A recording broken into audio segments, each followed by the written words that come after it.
महिलांनी वारीमध्ये केला धक्कादायक प्रकार। 3 महिला ज्या अतिशय साध्या भोळ्या दिसत होत्या, ज्या वारीमध्ये एका गावातून अचानक चालू लागल्या होत्या।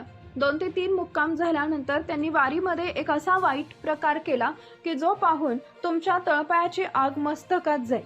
अनेक वेळा वाऱ्यांमध्ये महिला चोऱ्या करतात, दागिने चोरतात, पैसे चोरतात, पण या महिलांनी एक असा वेगळाच प्रकार केला की ज्याची कल्पनाच कुणी करू शकत नाही।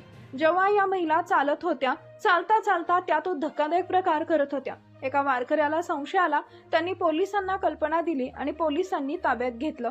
तेव्हा त्यांच्याकडे पाहून पोलिसांना कोणताही संशय आला नाही। पोलीस त्यांना सोडून देणारच होते, पण तेवढ्यात एका महिलेच्या चेहऱ्यावर एक विचित्र भावना दिसली आणि त्यानंतर त्यांची कसून चौकशी केली। तेव्हा त्या महिलांचं जे सत्य समोर आलं त्याने संपूर्ण वारकऱ्यांच्या पायाखालची जमीन सरकली, कारण की वारीतली ती आत्तापर्यंतची सगळ्यात भयानक गोष्ट आहे।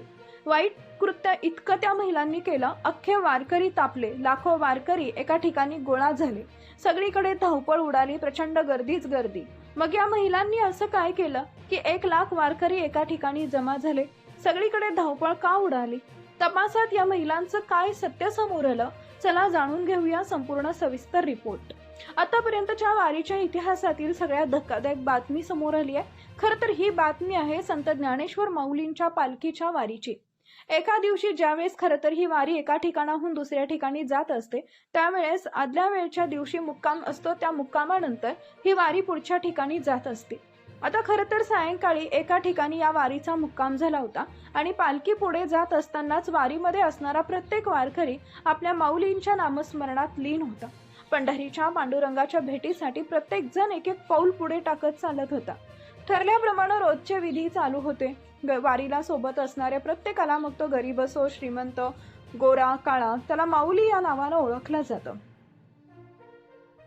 वारीतील प्रत्येक व्यक्ती एकमेकाला माऊली म्हणूनच सन्मान देत होते आणि याच वातावरणात एक धक्कादायक प्रसंग घडला।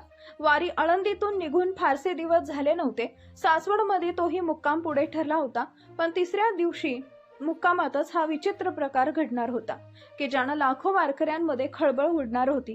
खरं तर काल सकाळी ही वारी त्या ठिकाणी सासवडमधून त्या ठिकाणी निघाली होती, तेव्हाच वारीमध्ये अचानक 3 महिला सामील झाल्या। 3 महिला त्यांचं राहणीमान ग्रामीण भागातून असल्यासारखं दिसत होतं। त्या अगदी मळकट कळकट साड्या त्यांनी घातल्या होत्या। त्यांना पाहून असं वाटत होतं की त्या साध्या भोळ्या वारकरी महिला असाव्यात। त्यांनी वारीत अचानक झालेली एंट्री कोणाच्याही लक्षात आली नाही, कारण वारीमध्ये रोज नवनवीन वारकरी सामील होत असतात। या महिलांच्या डोक्यामध्ये काय होतं, त्यांचे वाईट कृत्य ते काय करणार होते, याची कल्पनाच कुणाला नव्हती। त्यांना पाहून कुणी त्यांच्यावर संशय घेतला नाही, कारण त्या साध्या वारकऱ्यांसारख्या दिसत होत्या। महिला वारकरी चोरी करतात, दागिने चोरतात, मोबाईल चोरतात, हे सगळं त्यांना माहीत होतं, पण या महिला असं काहीतरी कृत्य करणार होत्या की ज्याची कल्पना कुणीच केली नव्हती। चोरी नाही केली, कोणाचं नाही काही घेतलं, तर असं त्या कृत्य करणार होत्या की जे वारीच्या इतिहासातली सगळ्यात वाईट गोष्ट घडणार होती आणि त्यासाठीच त्या 3 महिला वारीमध्ये सामील झाल्या होत्या। मग काय केलं त्या महिलांनी? दागिने चोरले नाहीत, मोबाईल चोरलं। मग त्यांनी असं काय केलं की लाखो वारकरी एका ठिकाणी जमा झाले। वारी चालू झाल्यानंतर वारी सकाळी चालू लागली। या 3 महिलांनी वारीतल्या एका जुन्या महिलेसोबत ओळख काढली। आता त्या चालत होत्या। वारीत घुसल्यानंतर त्यांना एक बाई दिसली, एक महिला वारकरी जी खरोखर वारकरी होती। त्या महिलेसोबत त्या बोलू लागल्या, मावशी काय चाललंय, कुठून आला, तुम्ही कधीपासून वारी करता, अशा प्रकारची त्यांनी चौकशी सुरू केली। त्यातली एक महिला म्हणाली, आम्ही 3 वर्षांपासून या वारीमध्ये चालतो आहोत, यंदा थोडं उशिरा निघालो, पण माऊलीच्या दर्शनाशिवाय करमणार नाही म्हणून धावत पळत आलो। दुसरी मावशी महिला म्हणाली, हो ना मावशी, पांडुरंगाची ओढच अशी असते की पाय आपोआप वारीकडे वळतात। तिसरी त्यातली महिला म्हणाली, तुम्ही दिंडी किती दिवसापासून चालतात मावशी आणि कुठून आलात? आता त्या वारीतल्या खऱ्या महिलेनं सुरुवातीला त्या म्हातारीला थोडी शंका आली की या 3 महिला कुठून आल्या, आपली एवढी चौकशी का करतात, कारण की त्या महिला अचानक आल्या होत्या आणि त्यांची बोलण्याची पद्धत विचित्र होती। कुठून आलात, कधीपासून वारी करता, असे प्रश्न विचारताना त्या महिला तिघींच्या डोळ्यात विचित्र चमक होती। आता त्या म्हाताऱ्या वारकरी महिलेला क्षणभर वाटलं कदाचित त्या चोर असाव्यात, म्हणून तिने आपलं मंगळसूत्र आणि मोबाईलची खात्री केली। पण नंतर त्या महिलानं इतक्या सहजपणे आपुलकीनं बोलायला सुरुवात केली की त्या महिलेला वाटलं की या सुद्धा आपल्यासारख्याच महिला असतील। तिनं आपल्या दिंडीबद्दल, आपल्या गावाबद्दल त्या महिलांना सगळी माहिती दिली। तिला वाटलं की या महिला चोर नव्हत्या, कोणालाही शंका येत नव्हती की त्या चोरी करू शकतात। पण त्यांच्या मनात काहीतरी वेगळं सुरू होतं. काय होतं? त्या 3 महिलांच्या मनात काय वाईट करणार होते पुढे जाऊन याची कल्पना कोणाला नव्हती. त्यानंतर त्या महिला पुढे चालू लागल्या. थोड्या वेळानं एका दुसऱ्या महिलेला त्यांनी बाजूला घेतलं आणि म्हणाल्या, मावशी, आम्ही या दिंडीत नवीनच आलो आहोत. आमची मूळ दिंडी चुकली आणि ती खूप पुढे गेली आहे आणि इथंच त्यांनी तो डाव टाकला. बघा त्या काय म्हणाल्या, आम्ही सकाळी लवकर उठून निघालो होतो पण वाट चुकलो. आता दिंडी कुठं आहे तेच कळेना. एक महिला म्हणाली, हो मावशी, खूप चाललोय, पाय दुखायला लागले. आमची दिंडी पुढे गेली आहे. आम्हाला त्या दिंडीपर्यंत जाण्यासाठी गाडीनं जावं लागेल, पण गाडीनं जायसाठी आमच्याकडे पैसे नाहीयेत. त्या महिलांमधली दुसरी म्हणाली, आम्ही घाबरलो आहोत मावशी, आम्हाला काय करावं तेच कळत नाहीये. तुम्ही मदत करू शकता का? तिसरी महिला तर डायरेक्ट डोळ्यात पाणी आणून म्हणू लागली, आम्हाला फक्त आमच्या दिंडीत परत जायचंय मावशी, पांडुरंगाचं दर्शन घ्यायचंय. आता हे ऐकल्यानंतर त्या वारीतल्या चौथ्या महिलेला दया आली, कारण त्यांचं राहणीमान, त्या 3 महिलांचं राहणीमान त्या ग्रामीण भागातून आल्यासारख्या दिसत होत्या. त्यांच्या चेहऱ्यावर थकवा होता, काळजी स्पष्ट दिसत होती. त्या महिलेनं मदतीसाठी सुरुवातीला 200 रुपये दिले.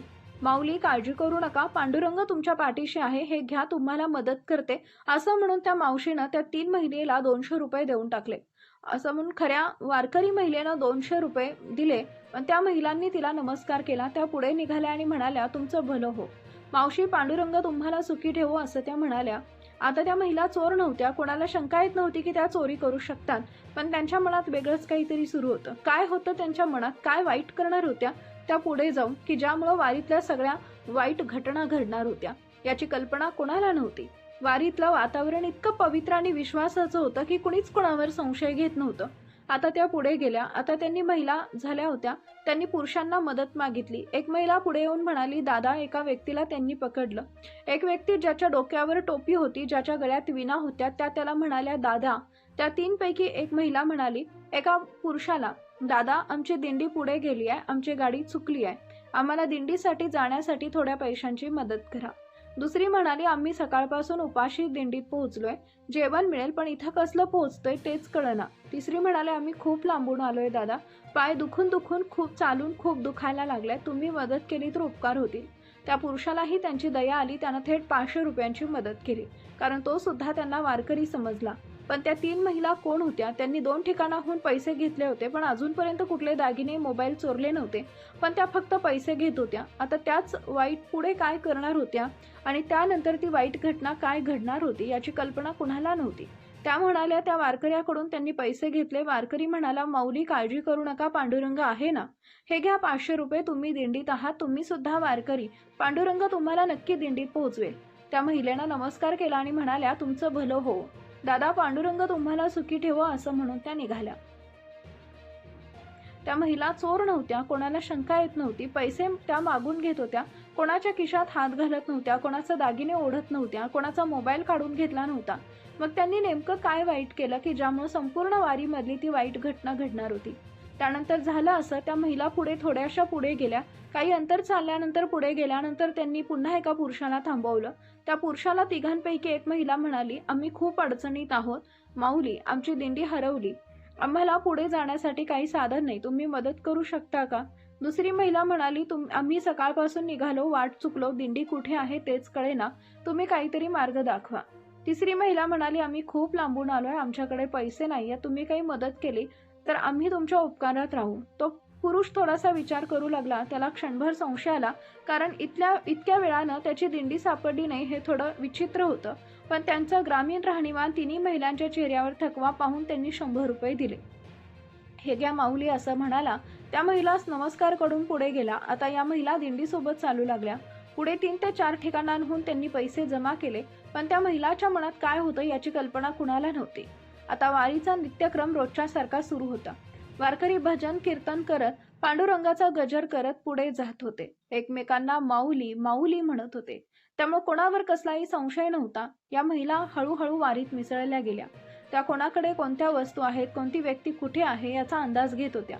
वारीतले भोळे वारकरी, त्यांच्यावर, त्या महिलांवर जराही संशय नव्हता. त्यांना वाटत होतं की त्या महिला खऱ्या खुऱ्या वारकरी. वाट चुकल्या. त्या महिला चोर नव्हत्या. कोणाला शंका येत नव्हती की त्या चोरी करू शकतात, पण त्यांच्या मनात वेगळंच काहीतरी शिजत होतं. वारी पुढे पुढे सरकत होती. सकाळपासून चालल्यानंतर दुपारची वेळ आली. दिंड्या थांबल्या. वारकऱ्यांनी पंक्ती मांडल्या. अनेक ठिकाणी महाप्रसादाची सोय. या 3 महिला एका ठिकाणी बसल्या, प्रसाद घेतला, इतर वारकऱ्यांशी संवाद साधू लागल्या, त्यांच्या गप्पा मारल्या. त्यामुळे संशय आता 100% दूर झाला. त्या खऱ्या वारकरी आहेत हे आता सगळ्यांना वाटू लागलं. दुपारच्या विश्रांतीनंतर वारी सुरू झाली. भजन, कीर्तन, अभंग म्हणत वारी पुढे पुढे सरकत होती. विठ्ठल नामाचा गजर म्हणतात दुमदुमत होता. लहान मुले, वृद्ध सर्वजण एका भक्तिभावानं चालत होते. वारीमध्ये अनेक प्रकारची लोक असतात. काही दर्शनासाठी येतात, काही सेवेसाठी, काही वारीचा अनुभव घेण्यासाठी. तर या महिला याच्यापैकी कोणत्या असाव्यात? बऱ्याचशा जणांना कोणता डाऊट येऊ लागला. महिला चोर नव्हत्या. कोणाला शंका नव्हती की चोरी करू शकतात. पण त्यांच्या मनात नेमकं काय सुरू होतं? त्या पुढे जाऊन काय वाईट करणार होत्या की ज्यामुळं वारीच्या इतिहासातला सगळ्यात वाईट प्रसंग घडणार होता, ज्यामुळं वारीत एकच गर्दी होणार होती? काय झालं आता अचानकपणे? बघा. सायंकाळी जेव्हा वारी एका पुढच्या मुक्कामाच्या ठिकाणी पोहोचली, पालखी दर्शन घेण्यासाठी भाविकांनी गर्दी केली. पालखी आल्यानंतर गर्दी स्वाभाविक. त्या महिला दिंडीसोबत पुढे चालत होत्या, पण गर्दी सुरू झाली. अचानक दिंडीतून त्या दिसेनाशा झाल्या. अचानकपणे सोबत असणाऱ्या महिला दिसेनाशा झाल्या, परंतु त्यांच्याकडे कोणाचं लक्ष गेलं नाही. दिंडीत वारकरी आपल्या नियमाप्रमाणे चालत होते. पालखी आल्यामुळे दर्शनासाठी प्रचंड गर्दी. महिला दर्शनासाठी पुढे येऊ लागली. याच गर्दीचा फायदा या महिलांनी घेतला आणि गळ्यातले मंगळसूत्र ओढू लागले. मंगळसूत्र ओढत असताना तिथं उपस्थित असणाऱ्या 2 मुलांनी त्यांना पाहिलं. त्यातील एका महिलेनं मुलाला जागेवरच हाताने धरला आणि पहा, इतक्या टाइम या महिला अंदाज घेत होत्या. त्यांना माहिती होतं की दिंडी ज्यावेळेस इथे राहणार त्यावेळेस गर्दी होणार आणि याच गर्दीमध्ये त्यांचा हेतू साध्य करायचा होता. ज्यावेळेस गर्दी झाली त्यावेळेस गर्दीत धांदल उडाली. त्यावेळेस एका महिलेच्या गळ्यातलं मंगळसूत्र ओढलं, पण ओढताना एका महिलेनं मुलांना पाहिलं आणि डायरेक्ट त्या महिलेचा हात धरला.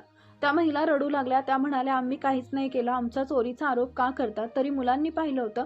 तात्काळ पोलीस आले. पोलिसांनी त्यांना पकडलं. तेवढ्यात त्या महिलांनी एक गेम केला की हातात असलेलं मंगळसूत्र खाली फेकून दिलं. त्यांच्याकडे फक्त पैसे होतं, सोनं नव्हतं. महिलांची चौकशी करत असताना त्या घाबरलेल्या दिसल्या. त्या म्हणाल्या, आमची पालखी हरवली, आम्ही महिलांकडून पैसे घेत होतो, आम्हाला पालखीपर्यंत जायचं होतं, पण सगळी माहिती बनावट होती. त्या महिला सत्य वारकरी नव्हत्या. आता त्या फसवणूक, चोरी करण्याच्या उद्देशाने आल्या होत्या की पोलिसांनी त्यांना ताब्यात घेतलं. या घटनेचा सांगायचा उद्देश हाच की कोणी वारीत जात असताना महिलांनी शक्यतो अंगावर दागिने जास्त ठेवू नका, मोठ्या प्रमाणात घालू नका. मंगळसूत्र असतील, कानातले असतील तर वारी पुरते नकली घालून जाऊ शकता. वारीमध्ये चोरांचे टप्पे सक्रिय झालेले असल्यामुळे पुरुषांचे मोबाईल, अंगठी, चेन अशा प्रकारच्या गोष्टी चोरटे चोरून येतात. या घटना नेहमी घडत असतात. या घटनेविषयी तुम्हाला काय वाटतं? कमेंट करून नक्की कळवा. तुम्ही खरंच पांडुरंगाचे भक्त असाल तर रामकृष्ण हरी कमेंटमध्ये लिहायला विसरू नका.